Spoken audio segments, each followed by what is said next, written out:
Have you ever typed something in Excel and it just didn't behave the way you expected? Maybe your dates turned to a random number, or your percentage showed up as a decimal, or worse, Excel completely ignored your input.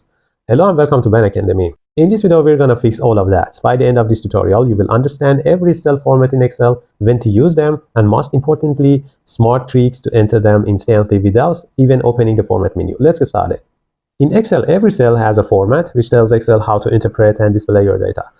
Even if two cells contain the same number, their format can make them look completely different. For example, if I write 1000 here 4 times, the first one, I want to left it as general. The second one to be currency. The third one, I want to change it to percentage.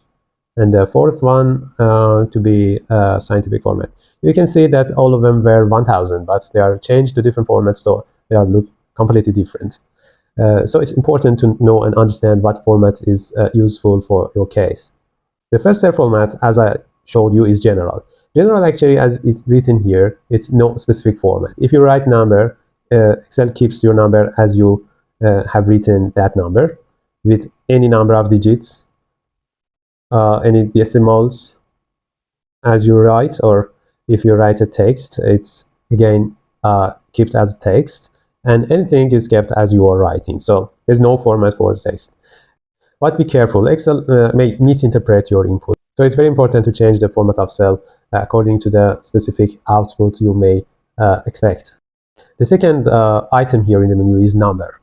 If you select number, if I write anything in this cell, you can see that it's changed according to the default properties that is specified in this menu. You can see that the number of decimals is reduced here. If I go to the menu, I can change it.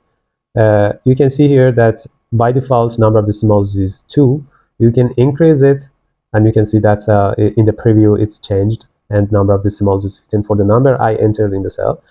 You can also add 1000 separator, and you can change the way Excel shows you the negative values. It can be used by default with a minus sign, it can be used with red color, it can be shown with brackets, or it can be shown with brackets and also red color. It's up to you, and you can make it red if you want to visibly find it fast, for example, or you can use brackets as you wish.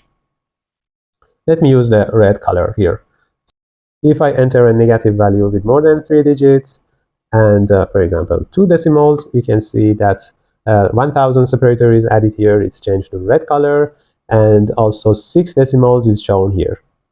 You can change the number of decimals. Instead of going to the menu and find the option in that menu, you can increase or decrease the number of decimals using these two icons.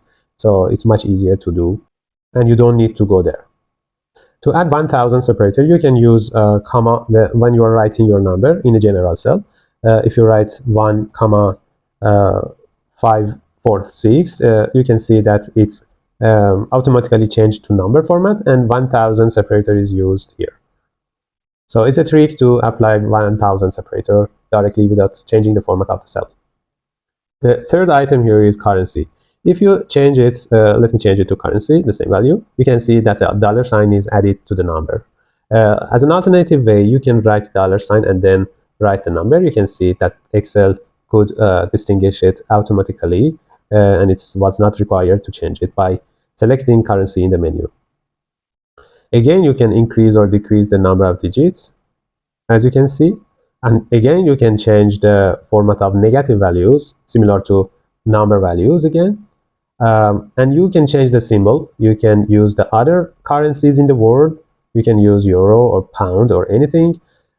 And you can use 3 letters instead of these signs. For example, if you go to the end of the menu, you can see some other things like EUR as a euro, or USD as US dollar, or anything. The next item in the menu is accounting. Accounting is very similar to currency, but it's more polished version of currency.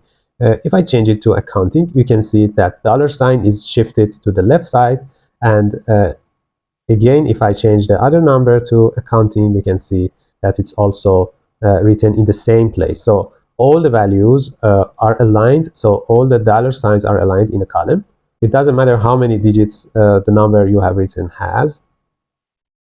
For example, if I enter a very big value, but if I change it to accounting, like the other ones, you can see that all of them are aligned in the same way.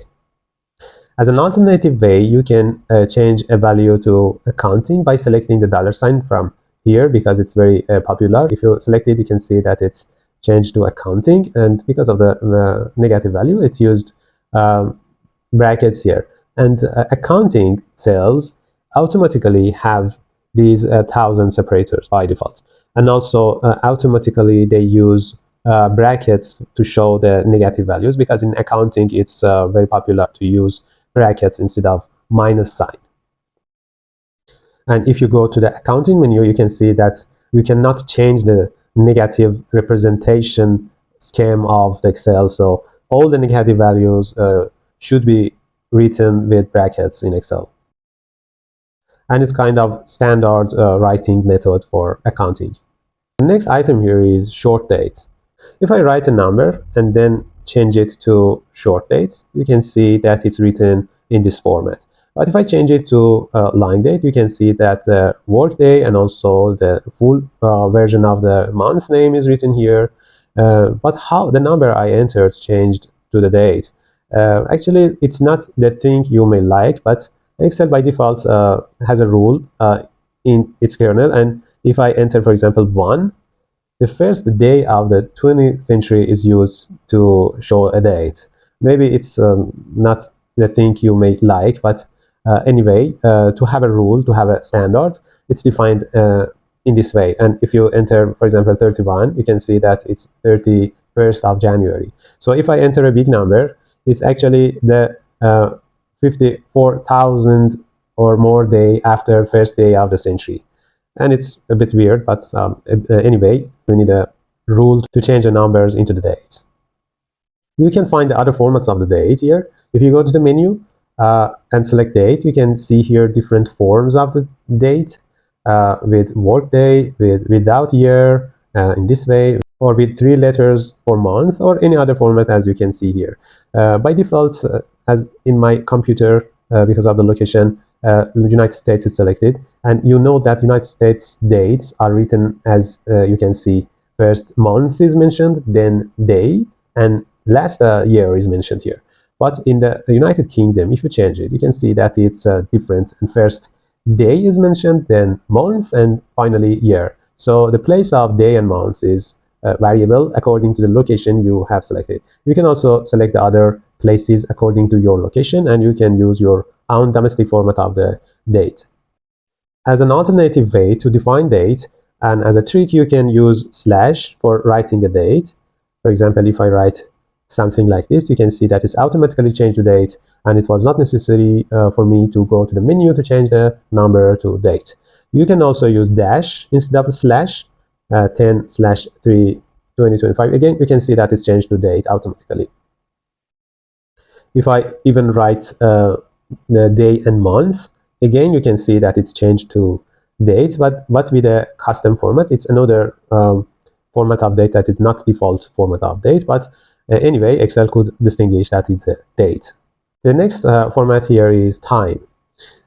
If I change it to time, you can see, or any other number, if I change it to time, you can see that by default Excel add date and time for the cell. If you look at the formula bar, or if you double click on the cell, you can see that both date and time is written. The number actually changed to specify the date. The number that was written by default in the cell is changed to specify the date according to the same formula I told, the index of day after first day of 20th century.